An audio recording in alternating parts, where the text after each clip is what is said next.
Hello, guys. Welcome to another episode of E-commerce Lab by Ecomcy, the place of everything related to Amazon FBA private label and e-commerce. My name is Vincenzo Toscano, founder and CEO of Ecomcy, and today we'll bring you Ty Gregg, who is the VP of Strategic Initiatives at AMP, which is an amazing solution when it comes to helping you basically do Google Ads for your Amazon business. So I wanted to bring Tyler today because I know Google Ads has been a hot topic for the last couple of months, especially after seeing, how day after day PPC within the Amazon ecosystem start getting more expensive. And we need to, find solutions outside of Amazon sometimes. And I think this one is the perfect one to really navigate those expensive CPCs. And we bring you Tyler today to talk all around that. So Tyler, it's a pleasure to have you here today. How you doing, my friend? Yeah, thanks so much for having me. And excited to be here and talk some Google Ads to Amazon. I know that a lot of sellers in the community have been talking about external traffic, right? Awesome. And that's all we do, right? We don't even do external traffic. We just do Google Ads. Yes. So a lot of insight, a lot of use cases, a lot of case studies on when to do Google, and also when not to do Google too. That's one of the things that we're focused on at Amped is Google Ads is not the right channel for every single product, but Yeah. it is the right channel for a lot of products. So if we can help help the community understand when to do it, when not to do it, that's a huge win for us. And so super excited to kind of dive into that today. Yes, I think for sure it's been revolutionary what you guys are bringing to the table, because I feel when we talk around, external traffic and do Google Ads, a lot of people have tried to do it on their own, but realistically, nobody really knows how to track it, how to see how it's performing. And I think that's what AMP brings to the table in terms of a solution for that, being able to, see on a single dashboard, understand what's going on.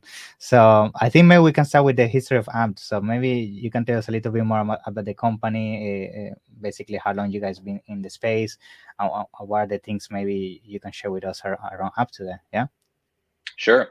So AMP's been around for over 7 years now. We went Wow. through what's called Tech Stars, which is a tech incubator program when we first launched. And we went through that program. Basically, it's a way to raise VC money and all that stuff and kind of get the business model right.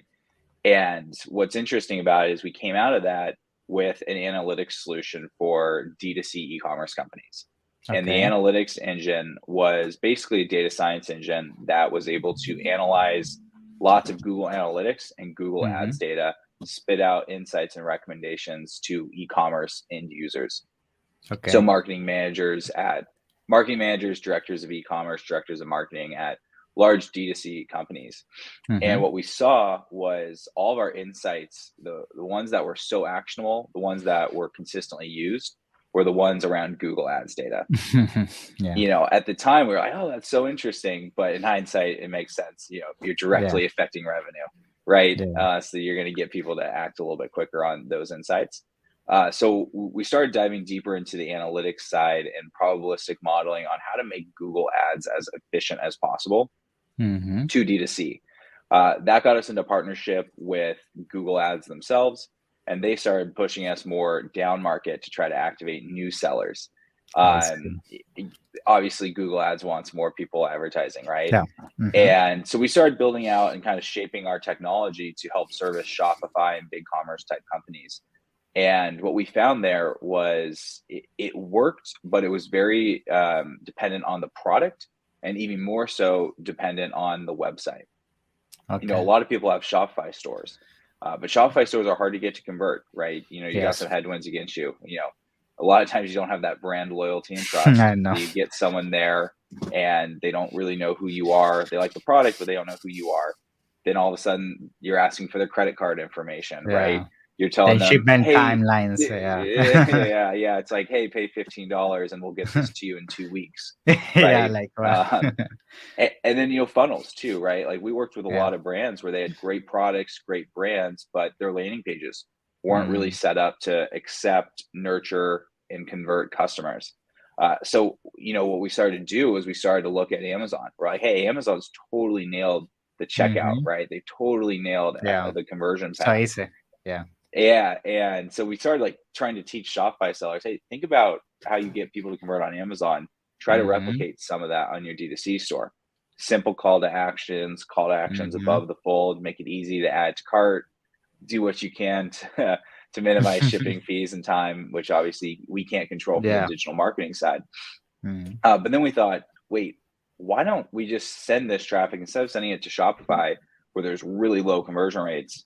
Why don't we send this to Amazon where it has the best conversion rates like the world's ever seen, right? Yes. And at the time, Amazon attribution was fairly new.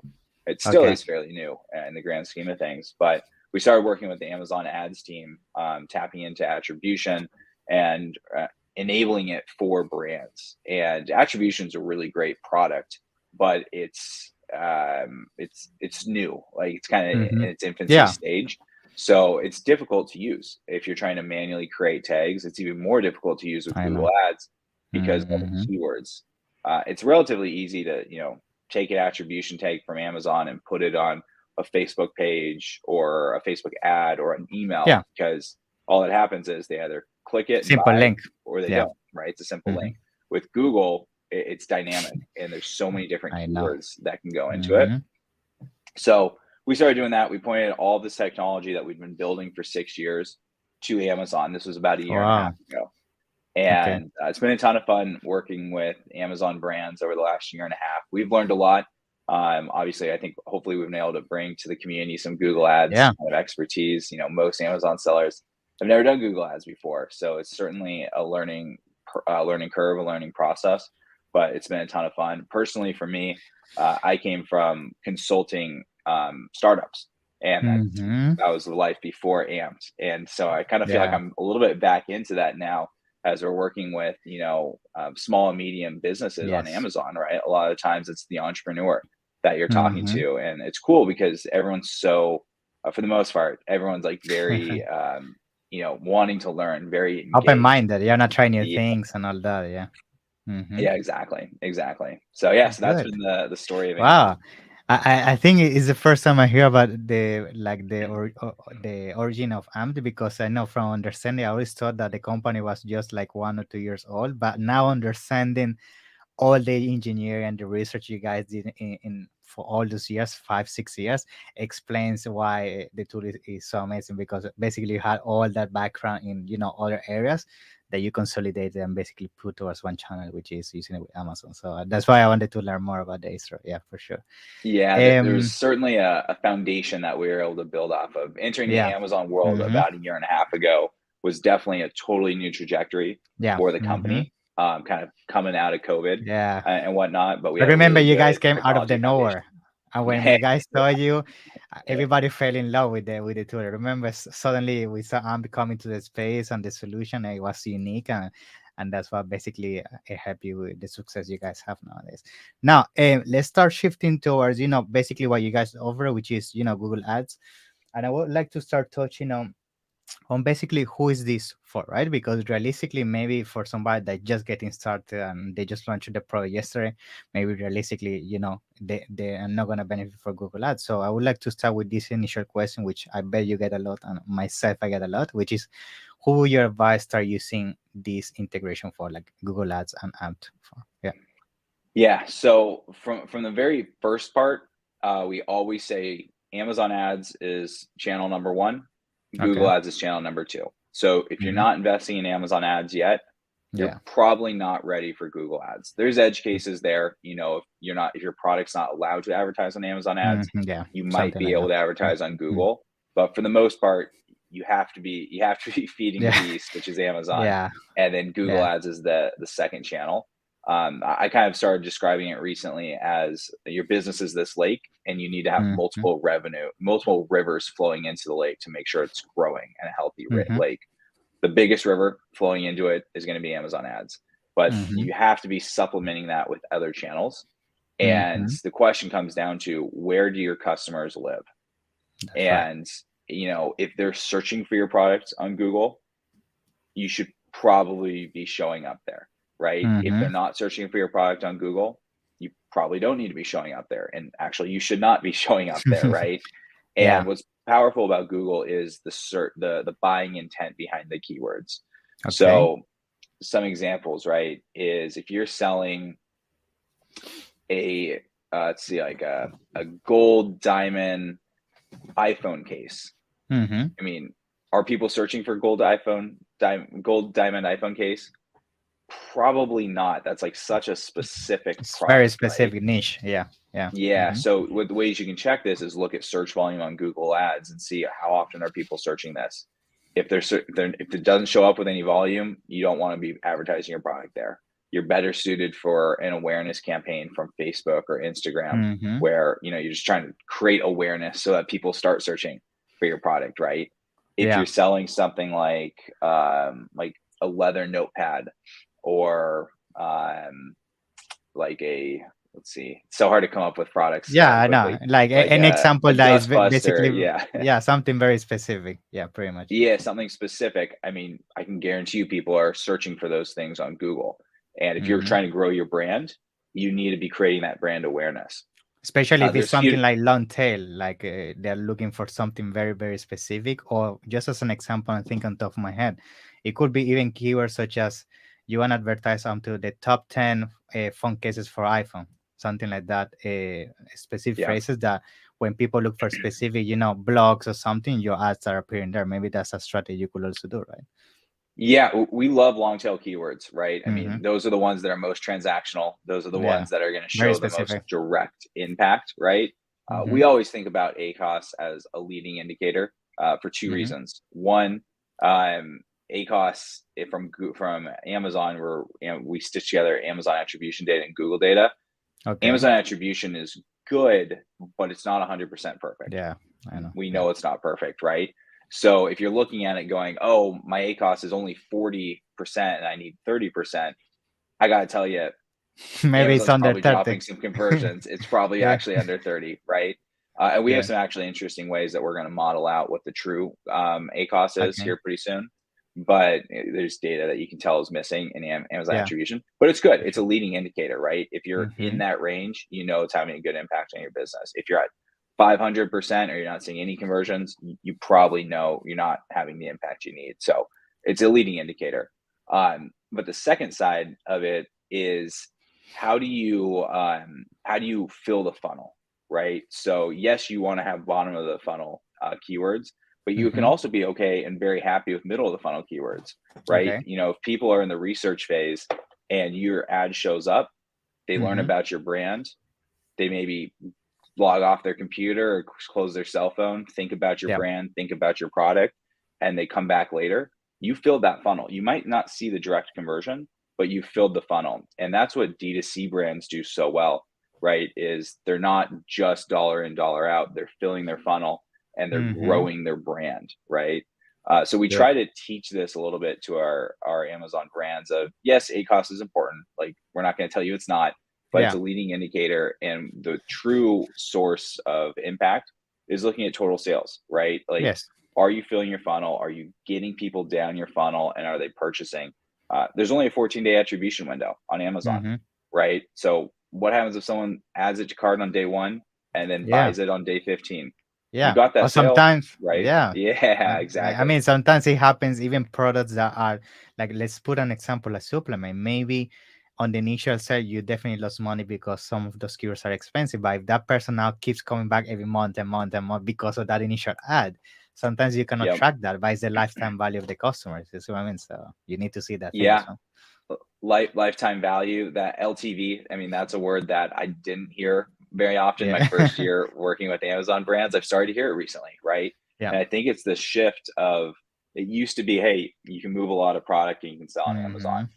But I think we're shifting into this. How do you actually build a brand And keep that them sells on around. Amazon, Yeah. right? And lifetime value is so important to it. Obviously, subscribe and save is a pretty good Mm-hmm. indicator of lifetime value.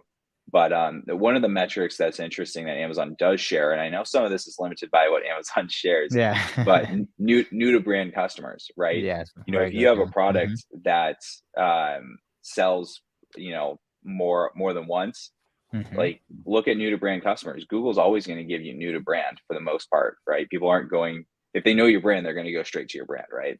Yes. Like, one example, I golf, right? So I buy golf balls way too often. I should probably subscribe and save at this point, Yeah. but I don't. Right? I don't subscribe and save, but I Okay. have my golf balls that I found on Amazon that I like, and And I you go go to to the same Amazon. brand over and over again. Yeah. Oh, I start typing golf balls, and the search bar hits the drop down and says The last brand. purchased Yeah. a week ago, right? And I'm like, all right, give Yeah. me another 24, right, from the Yeah. same brand. So it's important to think about how your consumers buy your products, right? Hmm. Are you a product that if you can satisfy them the first time they come back, you can certainly have a much higher A cost because the Hmm. lifetime value is going to be good.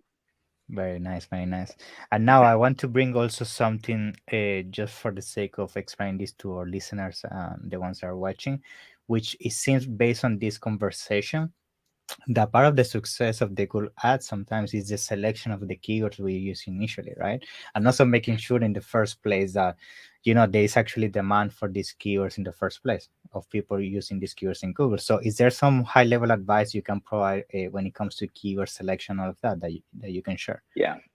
Yeah. So AMP's actually developed an analysis solution. We're calling it AMP Okay, Benchmark. awesome. And what AMP Benchmark does is it does a few things. First off, it has aggregated, federated insights across all of the campaigns that we've run over the last Mm-hmm. year and a half. So we've Okay. advertised over 20,000 products from Google to Oh, Amazon. So nice. in the grand scheme of Amazon, we're barely scratching the surface. Yeah, But for from sure. an analysis standpoint, that's a lot of data to work at. Mm-hmm. We can start to understand conversion rates across similar products, conversion rates across categories. Some Mm-hmm. categories The work baselines, better than basically. other categories, right? Yeah. And so we're able to understand those baselines exactly. And then what this engine does, it's Sam's benchmark, is it analyzes your product. You drop in your ASIN into it. It analyzes your product compared to previous similar products across our platform, category Mm-hmm. analysis. It looks at CPCs on keywords that you should probably invest in, looks at your Mm-hmm. price points. Obviously, if you're selling a $5 item and CPCs on Google are $1, you might not have a lot of, like, you don't have a lot of shots on goal. But if CPCs are 20 cents, all of a sudden you've got a good chance there, right?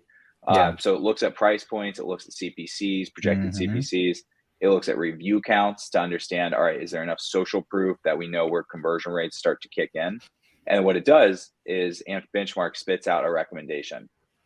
It's not a crystal ball, but Yeah. it basically says, hey, there's strong indicators that your product's really lined up for success. Here's the things that we're seeing as opportunities for you. Or it throws up a big red stop sign and says, hey, be careful. Like, you might not want to advertise this product, right? Yes. And so we have this tool. We haven't fully released it to the public. We use it internally when brands Mm-hmm. come to us. And then I know you're going to be getting it pretty soon Yes. as a AMP certified agency. But Yeah. our AMP certified agencies are going to be first in line to get it so they can work with Awesome. their brands and help understand what brands should advertise on Yeah. Google and which ones should you have that conversation with, and which Mm-hmm. ones should you just say, hey, let's So, focus elsewhere. way. That's good. That's good. Yeah, I think that's super important because I feel that's always the confusion people have, that they don't really know if the specific product maybe is not suitable for the past performance of competitors in that space. And having a tool like that is basically very useful to understand if it's worth it or not. Yeah, Now. I think, yeah, sorry, one more thing on that. I mean, I think what's so cool about the Amazon world and Amazon sellers and brands is a bias for action, right? Yeah. Everyone loves a new hack. Everyone loves to Yeah, I just know. jump in They and always try want the things, which gold is nugget. awesome. The gold nugget. It, Yeah. yeah, exactly, which is awesome. And we didn't really realize that coming in. Like, we were shocked by people just signing up and starting at Google Ads through AMPs without even talking to us, right? Which is great. It is technology. Is- That's the purpose Yeah. of it. But what we do want to do is, like, we really open the floodgates.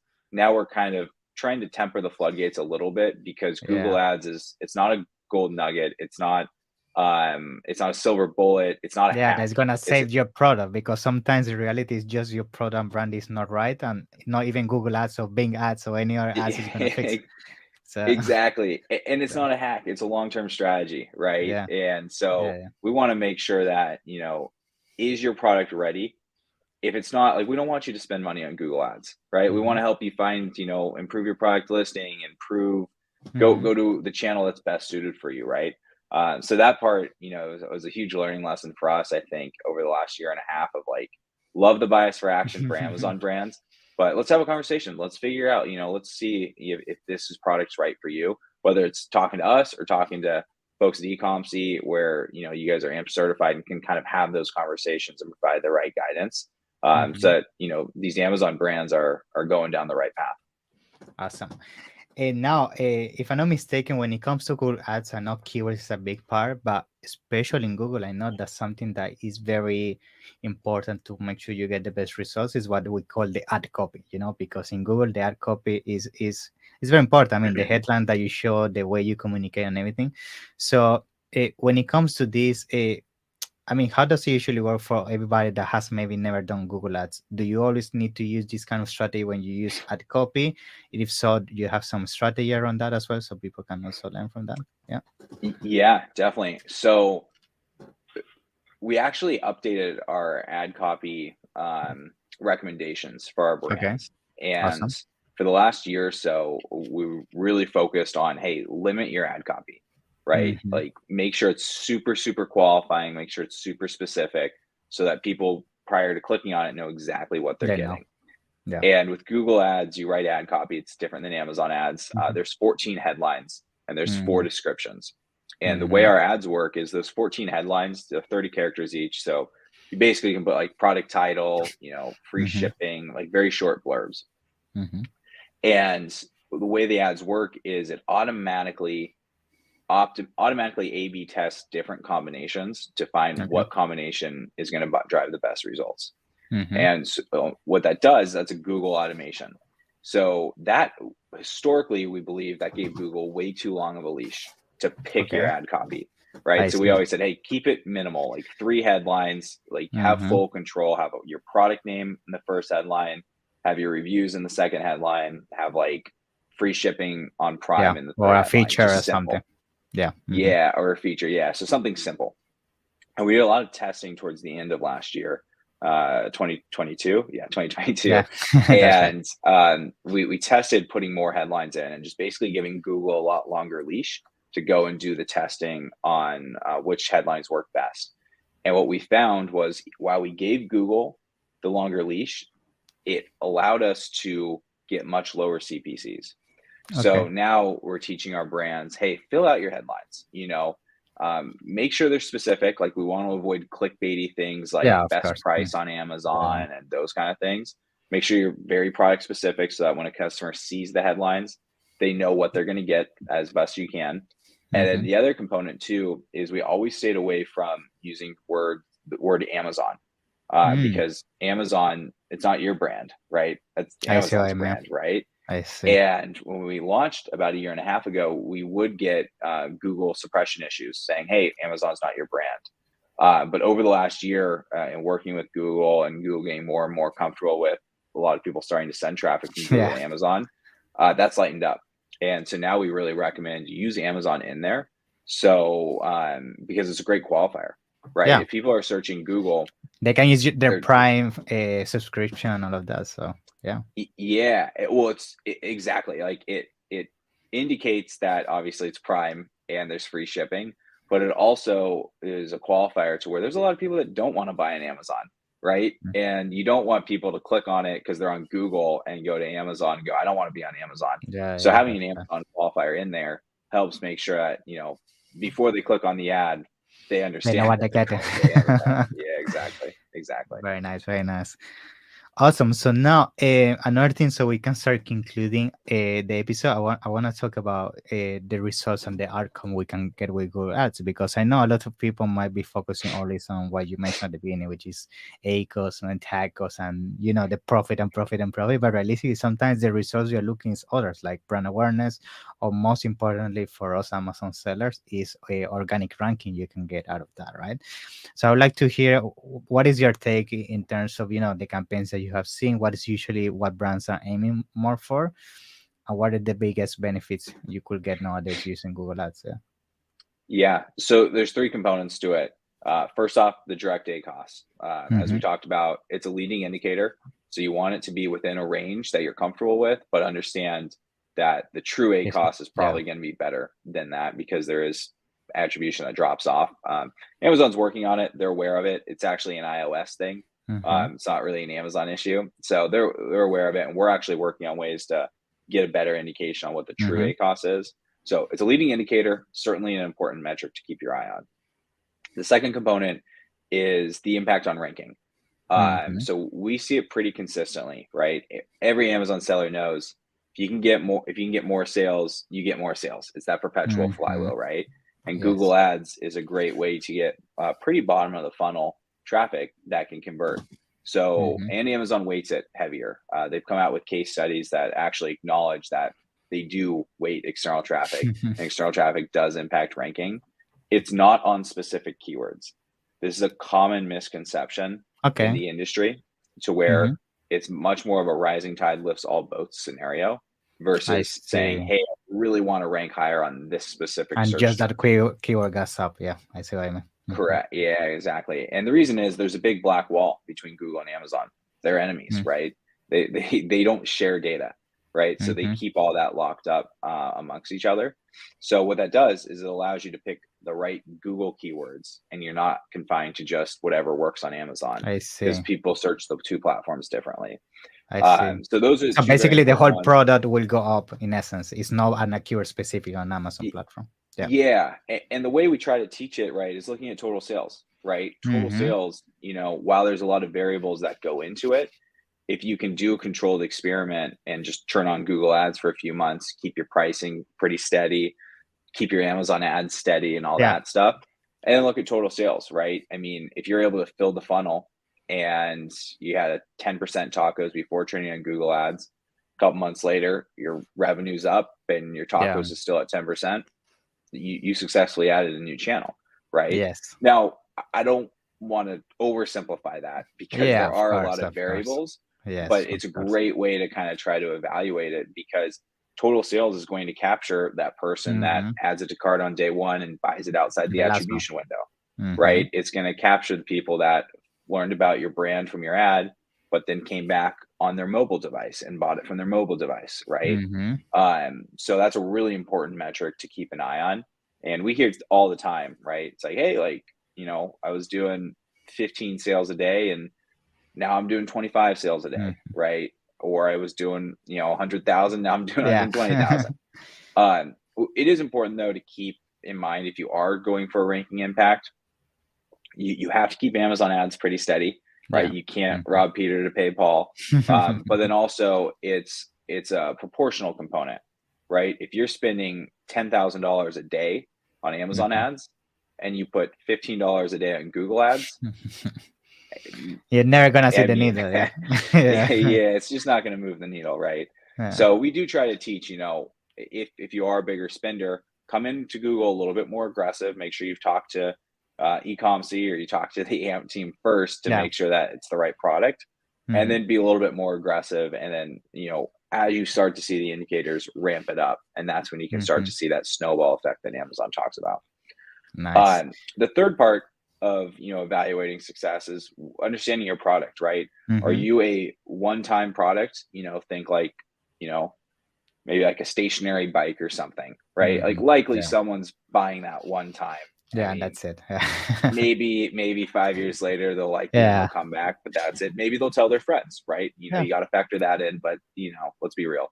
But if you're a subscribe and save type product, golf balls, household items, supplements, those supplements, exactly, those kind of things, right?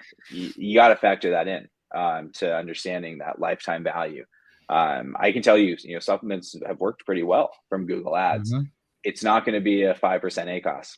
I can tell you that right now. I know. Yeah, for sure. But we've seen some really cool data to where, you turn on Google Ads, you run around 100% ACOS or whatever, but you see subscribe and save start ticking up. In the long term, it's profitable. Yeah. Huge.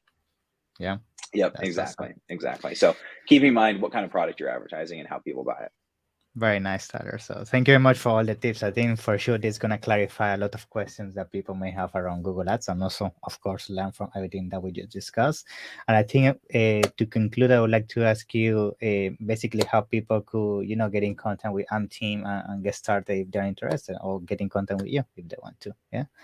Yeah, I mean, I would point it towards you, to be perfectly honest. Okay, awesome. If folks are interested in Google Ads, the eComC teams, they're AMP certified. And AMP certification is a process that we put agencies through to make sure that they understand how to talk about Google Ads, how to evaluate Google Ads, how to run Google Ads as well. Mhm. And then you have the choice of either working directly with them, Mhm. or you can come to our team and we can work with your agency together. So it's a nice little partnership. So if you're interested in trying out Google Ads, you can obviously go to amp.io and reach out directly. But definitely encourage you to have that conversation with the ComC team, and they can Awesome. certainly provide some pretty good guidance.